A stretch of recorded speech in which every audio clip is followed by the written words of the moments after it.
एक छोटा सा गांव था। वहां आरव नाम का एक लड़का रहता था। आरव के सपने बहुत बड़े थे, लेकिन उसकी सबसे बड़ी समस्या थी उसका मन। वो हर दिन कुछ नया शुरू करता, कभी पढ़ाई, कभी फिटनेस, कभी बिजनेस का प्लान। लेकिन कुछ दिनों बाद सब छोड़ देता। उसे लगता था शायद मेरी किस्मत खराब है।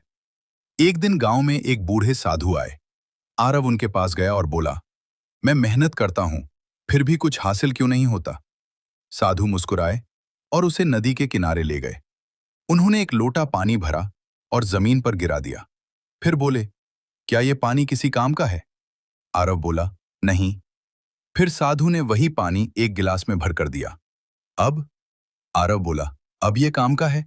साधु बोले, तुम्हारी ऊर्जा भी ऐसी ही है। जब बिखरती है, बेकार हो जाती है। जब एक दिशा में जाती है, चमत्कार करती है। ये बात आरव के दिल में बैठ गई। उसने तय किया, अब वो एक ही लक्ष्य पर काम करेगा। पहले दिन मन भागा, दूसरे दिन मन डगमगाया, तीसरे दिन मन हार मानने लगा। लेकिन इस बार आरव रुका नहीं। धीरे धीरे उसने अपने विचार, भावनाएं और कर्म तीनों को एक दिशा में लाना शुरू किया। अब वो कम बोलता था, कम सोचता था, लेकिन जो करता था पूरी ताकत से करता था। महीनों बीत गए। लोगों को लगा ये लड़का तो बदल गया, लेकिन असली बदलाव अंदर हो रहा था। अब उसे कोई कंफ्यूजन नहीं था, कोई डाउट नहीं था। उसका हर कदम उसके लक्ष्य के साथ अलाइंड था। एक साल बाद वही लड़का, जिसे लोग नालायक कहते थे, अब सफलता की मिसाल बन चुका था।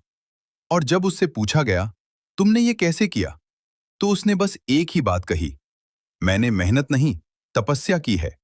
मैंने अपनी ऊर्जा को बिखरने नहीं दिया। मैंने खुद को एक दिशा में टिकाया। सीख, इच्छा पूरी किस्मत से नहीं होती। वो तब पूरी होती है जब आप पूरी तरह अलाइंड होते हैं।